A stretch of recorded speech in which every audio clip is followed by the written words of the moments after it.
Good afternoon. My colleagues and I are strongly committed to bringing inflation back down to our 2% goal.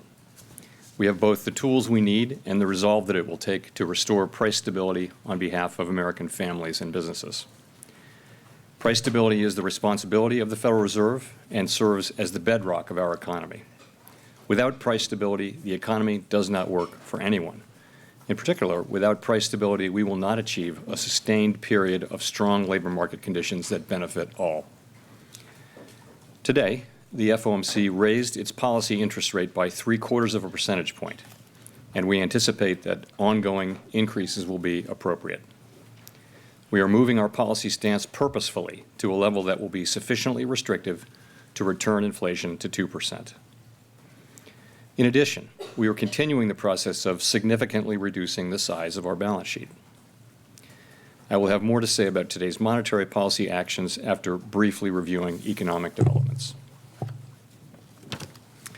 The U.S. economy has slowed from the historically high growth rates of 2021, which reflected the reopening of the economy following the pandemic recession. Recent indicators point to modest growth of spending and production. Growth in consumer spending has slowed from last year's rapid pace, in part reflecting lower real disposable income and tighter financial conditions. Activity in the housing sector has weakened significantly, in large part reflecting higher mortgage rates.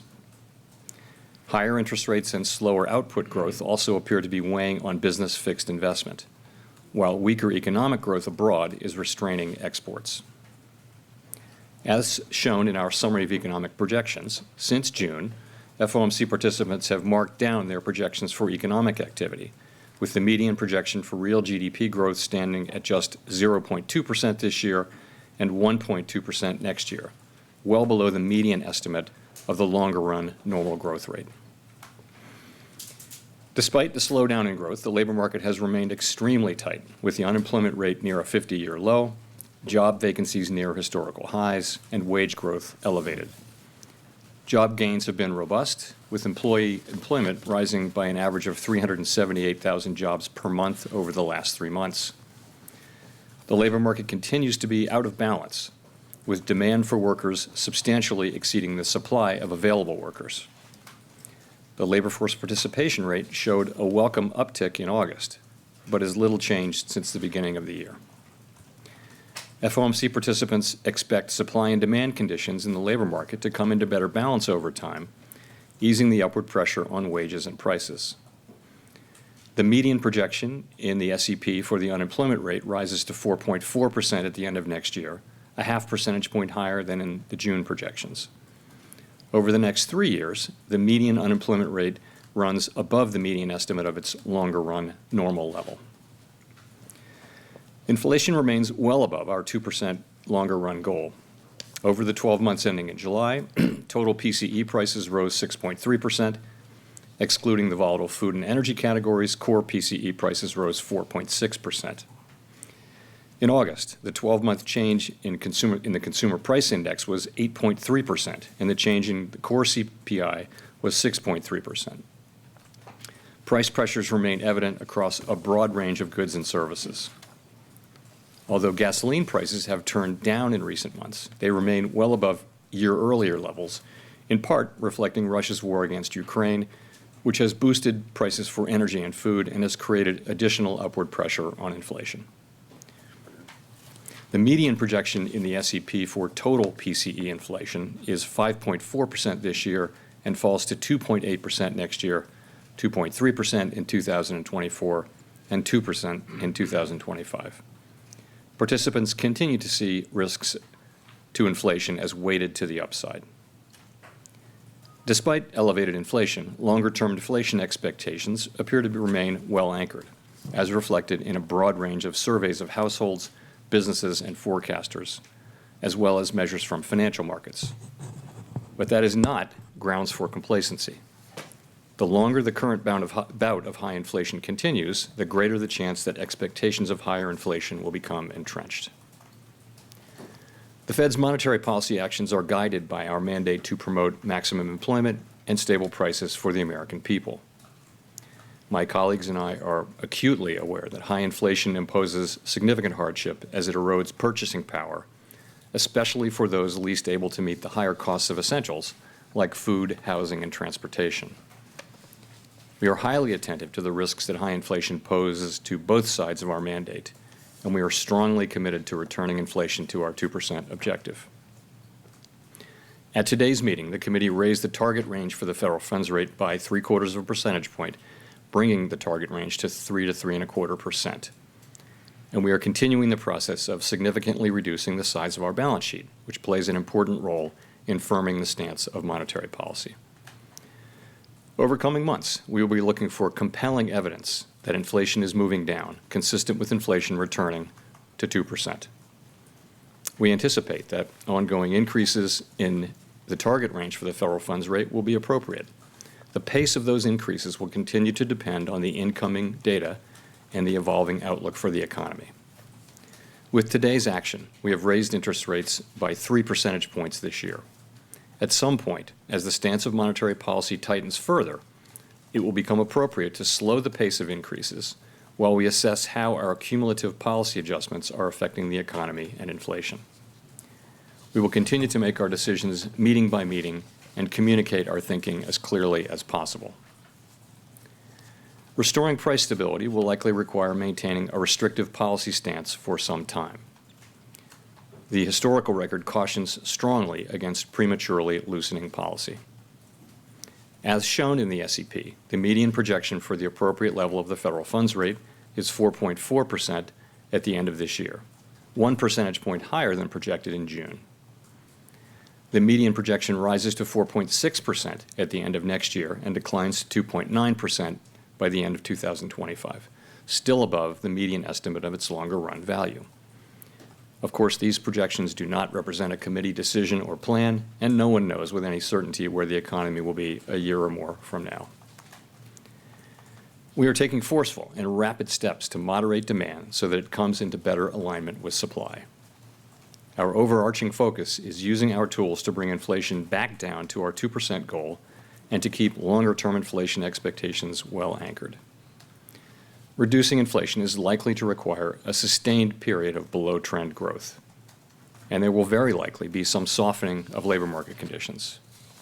Restoring price stability is essential to set the stage for achieving maximum employment and stable prices over the longer run. We will keep at it until we're confident the job is done. To conclude, we understand that our actions affect communities, families, and businesses across the country. Everything we do is in service to our public mission. We at the Fed will do everything we can to achieve our maximum employment and price stability goals. Thank you, and I look forward to your questions.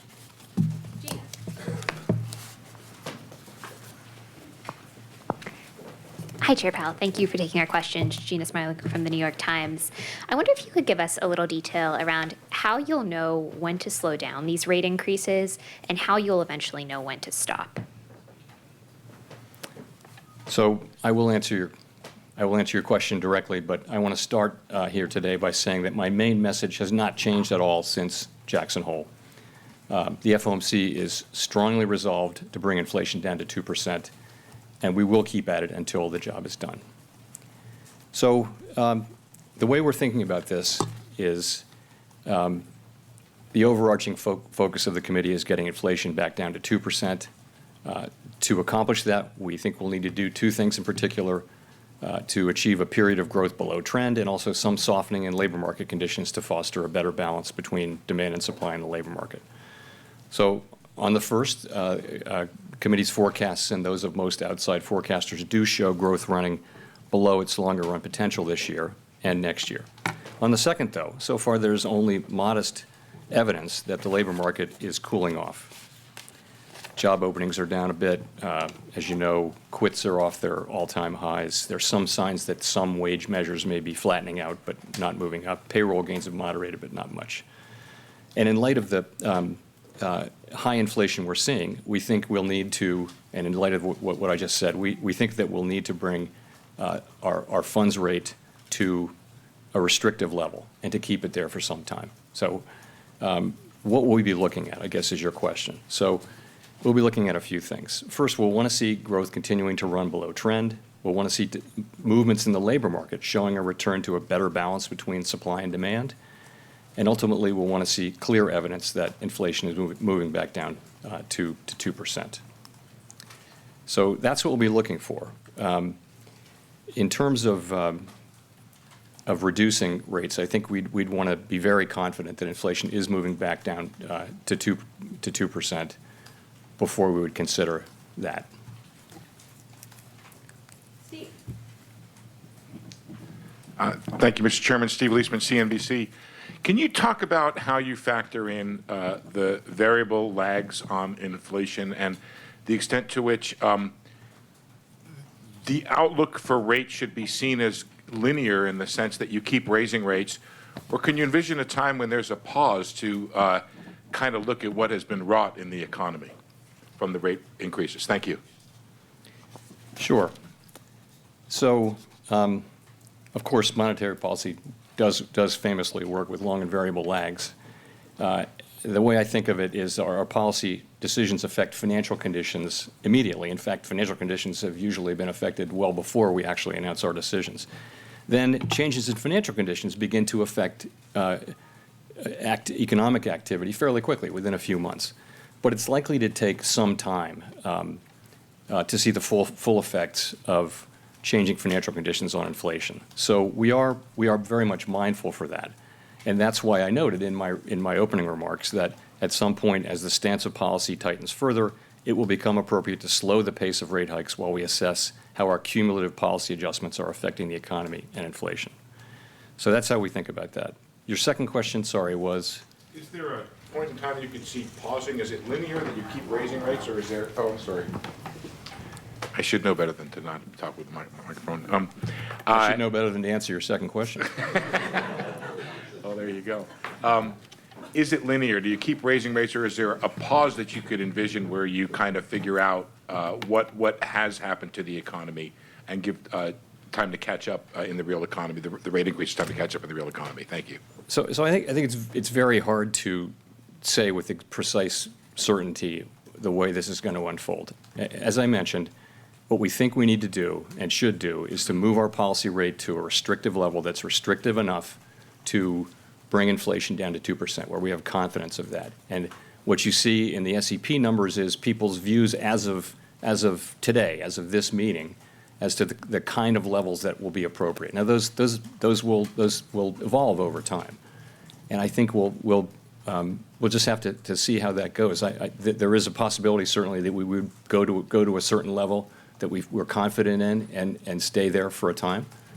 But we're not at that level. Clearly today, we've just moved, I think, probably into the very lowest level of what might be restrictive, and certainly in my view and in the view of the committee, there's a ways to go.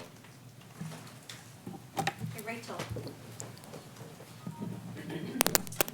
Hi, Chair Powell. Rachel Siegel from The Washington Post. Thank you for taking our questions.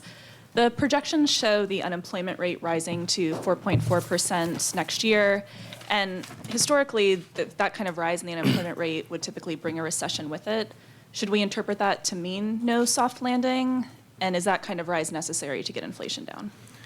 Right. So you're right. In the SEP, there's what I would characterize as a relatively modest increase in the unemployment rate from a historical perspective, given the expected decline in inflation. Now, why is that? So really, that is what we generally expect, because we see the current situation as outside of historical experience in a number of ways, and I'll mention a couple of those. First, and you know these, but first, job openings are incredibly high relative to the number of people looking for work. It's plausible, I'll say, that job openings could come down significantly, and they need to, without as much of an increase in unemployment as has happened in earlier historical episodes. So that's one thing. In addition, in this cycle, longer run inflation expectations have generally been fairly well anchored. As I've said, there's no basis for complacency there, but to the extent that continues to be the case, that should make it easier to restore price stability. And I guess the third thing I would point to that's different this time is that part of this inflation is caused by this series of supply shocks that we've had, beginning with the pandemic and really with the reopening of the economy, and more recently amplified and added to by Russia's invasion of Ukraine, have all contributed to the sharp increase in inflation. So these are the kinds of events that are not really seen in prior business cycles. And in principle, if those things start to get better, and we do see some evidence of the beginnings of that, it's not much more than that, but it's good to see that. For example, commodity prices look like they may have peaked for now. Supply chain disruptions are beginning to resolve. Those developments, if sustained, could help ease the pressures on inflation. So let me just say, how much these factors will turn out to really matter in this sequence of events, it remains to be seen. We have always understood that restoring price stability while achieving a relatively modest decline, or rather increase in unemployment and a soft landing would be very challenging. And we don't know. No one knows whether this process will lead to a recession, or if so, how significant that recession would be.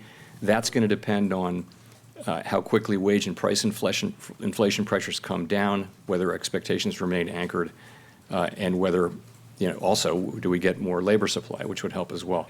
In addition, the chances of a soft landing are likely to diminish to the extent that policy needs to be more restrictive or restrictive for longer. Nonetheless, we're committed to getting inflation back down to 2% because we think that a failure to restore price stability would mean far greater pain later on. Just to follow up on one small thing, are vacancies still at the top of your list in terms of understanding the labor market and how much room there is there?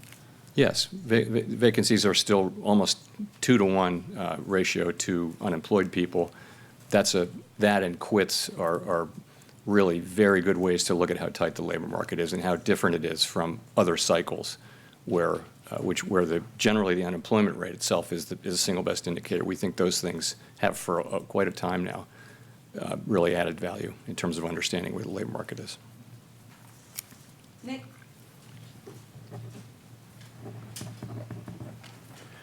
Nick Timmeros of the Wall Street Journal. You said not too long ago in describing the policy destination, there's still a way to go. But I imagine you have to have some idea about how you're thinking about your destination, whether it's a stopping point or a pausing point. And so I was wondering if you could discuss how you are thinking about, as the data come in, where that destination is, how it's moving up if inflation doesn't perform as you expect. Do you want to have a policy rate that's above the underlying inflation rate, for example? And do you have an estimate for where you think the underlying inflation rate might be in the economy right now? Well, so again, we believe that we need to raise our policy stance overall to a level that is restrictive. And by that I mean is meaningfully putting meaningful downward pressure on inflation. That's what we need to see in the stance of policy. We also know that there are long and variable lags, particularly as they relate to inflation. So it's a challenging assessment. So what do you look at? You look at broader financial conditions, as you know. You look at where rates are, real and nominal in some cases. You look at credit spreads. You look at financial conditions indexes. We also, I would think, and you see this this is something we talked about today in the meeting, and talk about in all of our meetings, and you see this, I think, in the committee forecast. You want to be at a place where real rates are positive across the entire yield curve.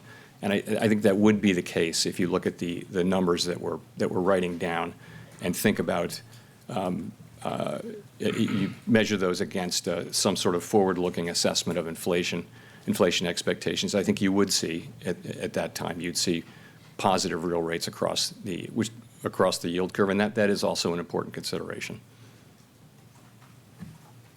Howard. Hi, Howard Schneider with Reuters. Thanks for the opportunity. I just want to be clear on the steps. You say it's meeting by meeting, but it sure looks like we're going 75, 50, 25. Is 75 next month the baseline? So we make one decision per meeting, and the meeting decision we made today was to raise the federal funds rate by 75. You're right that a the median for the year end suggests another 125 basis points in rate increases. But there's also, there's another fairly large group that saw 100 basis points addition to where we are today. So that would be 25 basis points less. So, we're going to make that decision at the meeting. We didn't make that decision today. We didn't vote on that. I would say that, we're committed to getting to a restrictive level of, for the federal funds rate and getting there pretty quickly. And that's what we're thinking about. So just as a follow-up to that, I'm wondering about the sort of risk management considerations here. Given there's some discussion now of overdoing it, what's the incentive to continue front-loading right now? Is it lack of progress on inflation seen in the CPI reports, or is it a motivation to get as much done while the job market is still as strong as it is? So what we've seen is inflation our expectation has been that we would begin to see inflation come down, largely because of supply side healing. By now, we would have thought that we would have seen some of that. We haven't. We have seen some supply side healing, but inflation has not really come down. If you look at core PCE inflation, which is a good measure of where inflation is running now, if you look at it on a 3, 6, and 12-month trailing annualized basis, you'll see that inflation is at 4.8%, 4.5%, and 4.8%. So that's a pretty good summary of where we are with inflation, and that's not where we expected or wanted to be. So what that tells us is that we need to continue, and we can keep doing these, and we did today do another large increase as we approach the level that we think we need to get to. And we're still discovering what that level is, but people are writing that down in their SEP where they think policy needs to be. So that's how we're thinking about it. Let's go to Colby. Thank you. Colby Smith with the Financial Times. Chair Powell, how should we interpret the fact that core inflation is still not forecast in the SEP to be back to target in 2025, and yet the dot plot projects cuts as early as 2024? And does that mean there's a level of inflation above the 2% target that the Fed is willing to tolerate? So I guess core is at 2.1 in 2025, and in the median, and headline is at 2.0. So that's pretty close. I mean, we write down our forecasts and we figure out what the median is and we publish it. So it's not. I would say that if the economy followed this path, this would be a pretty good outcome. But you're right, it is a tenth higher than 2%.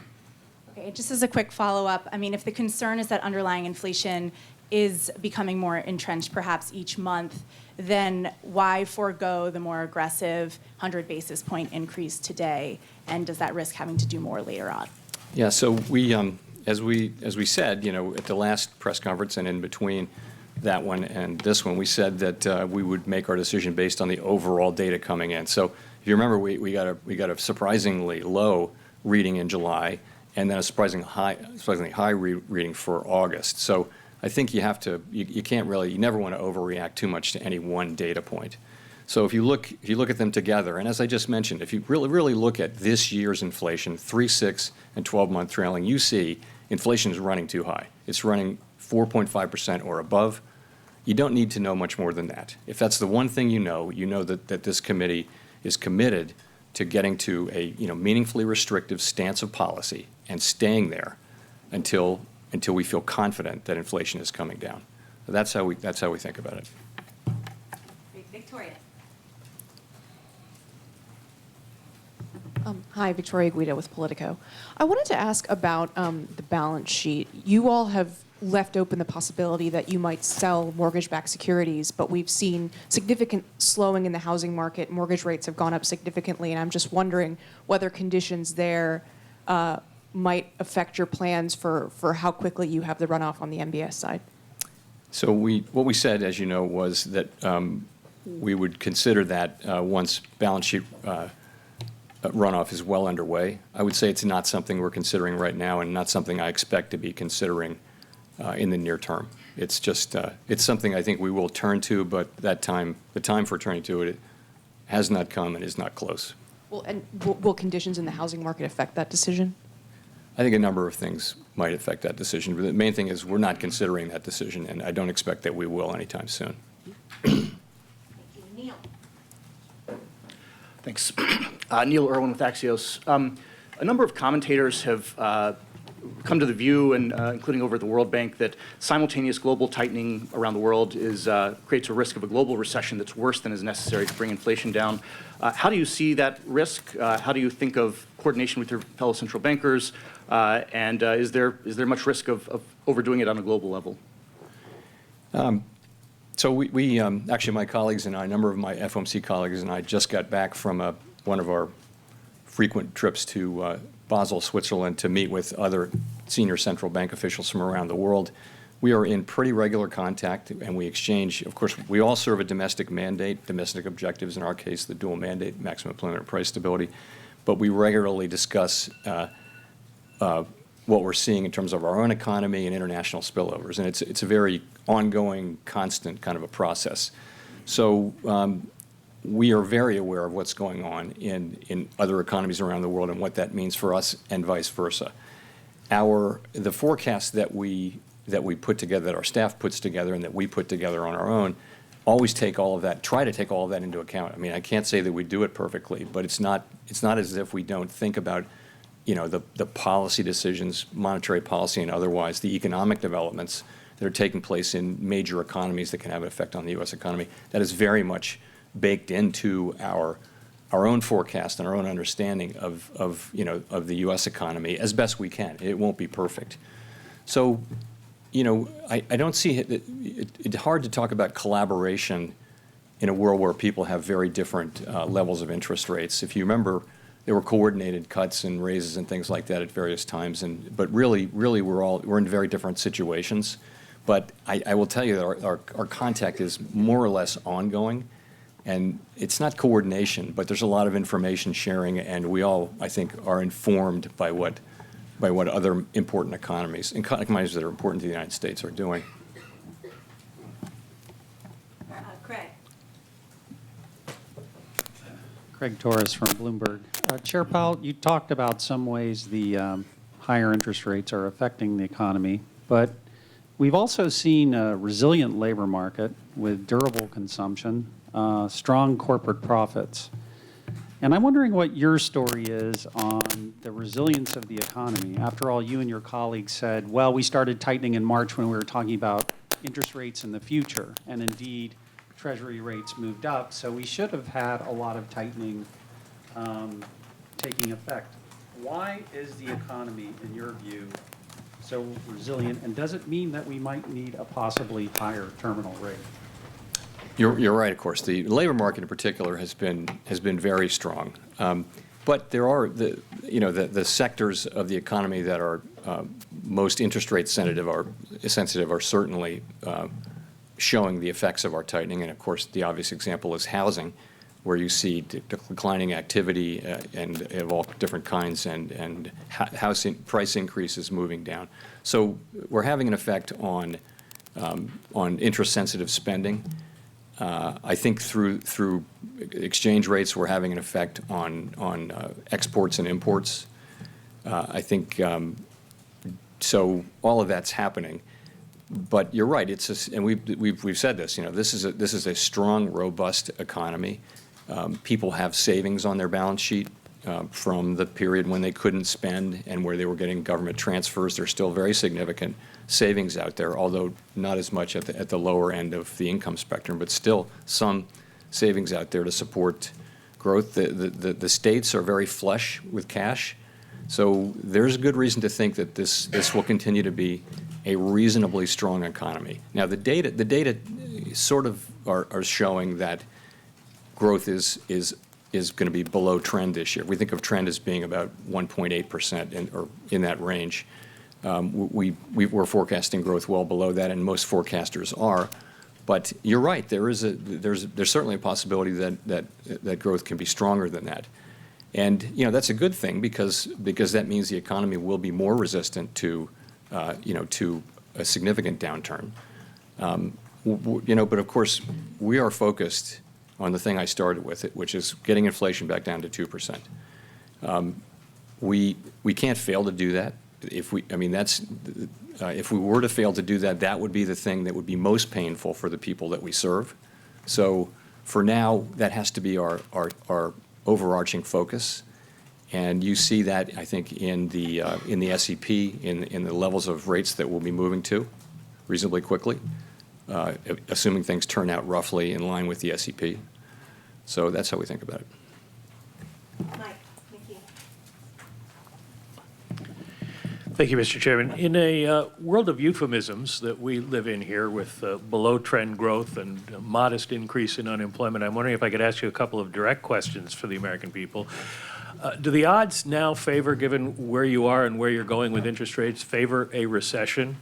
4.4% unemployment is about 1.3 million jobs. Is that acceptable job loss? And then given that the data you look at is backward-looking and the lags in your policy are forward-looking and you don't know what they are, how will you know, or will you know, if you've gone too far? So I don't know what the odds are. I think that there's a very high likelihood that we'll have a period of what I've mentioned is below trend growth, by which I mean much lower growth, and we're seeing that now. So the median forecast, I think, this year for among my colleagues and me was 0.2% growth. So that's very slow growth, and then below trend next year. I think the median was 1.2, also well below. So that's a slower.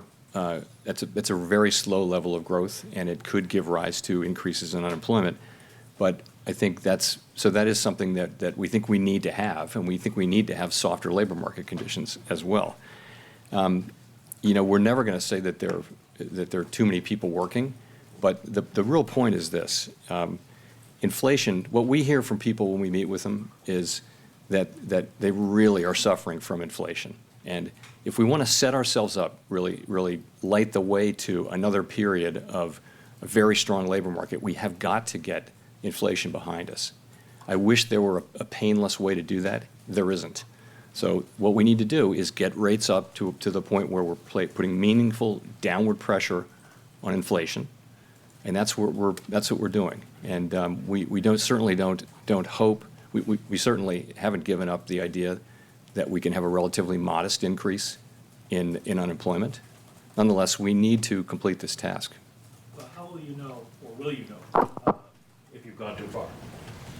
It's hard to hypothetically deal with that question. I mean, our really tight focus now continues to be ongoing rate increases to get the policy rate up where it needs to be.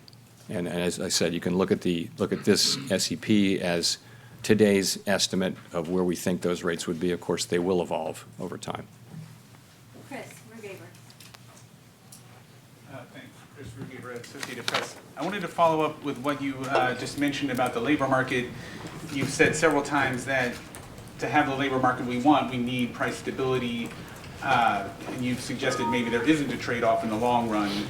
But in the short run, there is a lot of concern, as people have been expressing here, about higher unemployment as a result of these rate hikes, or as a result of the rate hikes. So can you explain, though, what about high inflation now threatens the job market? I mean, you seem to suggest that inflation, high inflation will eventually lead to a weaker job market. So can you spell that out a little more for the general public and how that would work? So for starters, people are seeing their wage increases, their wage increases eaten up by inflation. So if your family is one where you spend most of your paycheck, every paycheck cycle, on gas, food, transportation, clothing, basics of life, and prices go up the way they've been going up, you're in trouble right away. You don't have a cushion, and this is very painful for people at the lower end of the income and wealth spectrum. So that's what we're hearing from people is, it very much that inflation is really hurting. So how do we get rid of inflation? And as I mentioned, it would be nice if there were, a way to just wish it away, but there isn't. We have to get supply and demand back into alignment, and the way we do that is by slowing the economy. Hopefully, we do that by slowing the economy, and we see some softening in labor market conditions, and we see a big contribution from supply side, improvements and things like that. But none of that is guaranteed. In any case, our job is to deliver price stability, and I think you can think of price stability as an asset that just delivers large benefits to society over a long period of time. We really saw that for a long time. The United States had 2% inflation, didn't move around much, and that was enormously beneficial to the public that we serve. And we have to get back to that and keep it for another long period of time. To pull back from the task of doing that is you're just postponing. The record shows that if you postpone that, the delay is only likely to lead to more pain. So, you know, I think we're moving to do what we need to do and do our jobs, and that's what you see us doing. Thank you for taking the question, Mr. Chairman. Edward Lawrence for Fox Business. So you had said that Americans and businesses need to feel some economic pain as we go forward. How long from here should Americans be prepared for that economic pain? How long? I mean, it really depends on how long it takes for wages and more than that, prices to come down, for inflation to come down. And what you see in our projections today is that inflation moves down, you know, significantly over the course of next year, and then more the next year after that. And you know, I think once you're on that path, that's a good thing, and things will start to feel better to people. They'll feel lower inflation. They'll feel that the economy's improving, and also if our projections are close to right, you will see that, you know, that the costs in unemployment they're meaningful, and they're certainly very meaningful to the people who lose their jobs, and we talk about that in our meetings quite a lot. But at the same time, we'd be setting the economy up for another long period. This era has been noted for very long expansions. We've had 3 of the 4 longest in measured history since we got inflation under control, and that's not an accident. So when inflation is low and stable, you can have these 9, 10, 11, 10-year expansions, and you can see what we saw in 2018, 19, and 20, which was very low unemployment, the biggest wage gains going to people at the low end of the spectrum, the smallest racial gaps that we've seen since we started keeping track of that. So we want to get back to that, but to get there, we're going to have to get supply and demand back in alignment, and that's going to take tight monetary policy for a period of time. As a follow-up, what is that economic pain in your mind? Is it job losses? Is it higher interest rates on credit cards? What is that economic pain? So it's all of those things. You know, higher interest rates, slower growth, and a softening labor market are all painful for the public that we serve. But they're not as painful as failing to restore price stability and then having to come back and do it, you know, down the road again, and doing it at a time when actually now people have really come to expect, you know, high inflation. If the concept of high inflation becomes entrenched in people's economic thinking about their decisions, then sort of getting back to price stability, the cost of getting back to price stability just rises, and so we want to avoid that. We want to act aggressively now, and get this job done and keep at it until it's done. Nicole from CNN. Thank you, Chairman Powell. Nicole Goodkind, CNN Business. Existing home sales have fallen for 7 months straight. Mortgage rates are at their highest level since 2008. Yet mortgage demand increased this week, and housing prices are still elevated. Now, at the end of your June press conference, you mentioned plans to reset the housing market. I was wondering if you could elaborate on what you mean when you say reset, and what you think it will take to actually get there. So when I say reset, I'm not looking at a particular specific, you know, set of data or anything. What I'm really saying is that we've had a time of a red hot housing market all over the country, where, you know, famously houses were selling to the first buyer at 10% above the ask before even seeing the house, that kind of thing. So there was a big imbalance between supply and demand. Housing prices were going up at an unsustainably fast level. So the deceleration in housing prices that we're seeing should help bring sort of prices more closely in line with rents and other housing market fundamentals. And, you know, that's a good thing. For the longer term, what we need is supply and demand to get better aligned so that housing prices go up at a reasonable level, at a reasonable pace, and that people can afford houses again. And I think we probably in the housing market have to go through a correction to get back to that place. There are also longer run issues though with the housing market, as you know, where you know it's difficult to find lots now close enough to cities and things like that. So builders are having a hard time getting zoning and lots and workers and materials and things like that. But from a sort of business cycle standpoint, this difficult correction should put the housing market back into better balance. Shelter made up such a large part of this hot CPI report that we saw. Do you think that there is a lag and that we will see that come down in the coming months, or do you think that there's still this imbalance that needs to be addressed? You know, I think that shelter inflation is going to remain high for some time. You know, we're looking for it to come down, but it's not exactly clear when that will happen. So it may take some time. So I think you know, hope for the best, plan for the worst. So I think on shelter inflation, you've just got to assume that it's going to remain pretty high for a while. Okay, we'll go to Jean for the last question. Hi, Jean Young with Market News. You've talked about the need to get real rates into positive territory, and you said earlier that policy is just moving into that territory now. So I'm curious, how restrictive is rates at 4.6% expected? Is that expected to be next year? How restrictive? So I think if you look, you know, when we get to, let's assume we do get to that level, which I think is likely, you know, what you're going to do is you're going to adjust that for some forward looking measure of inflation.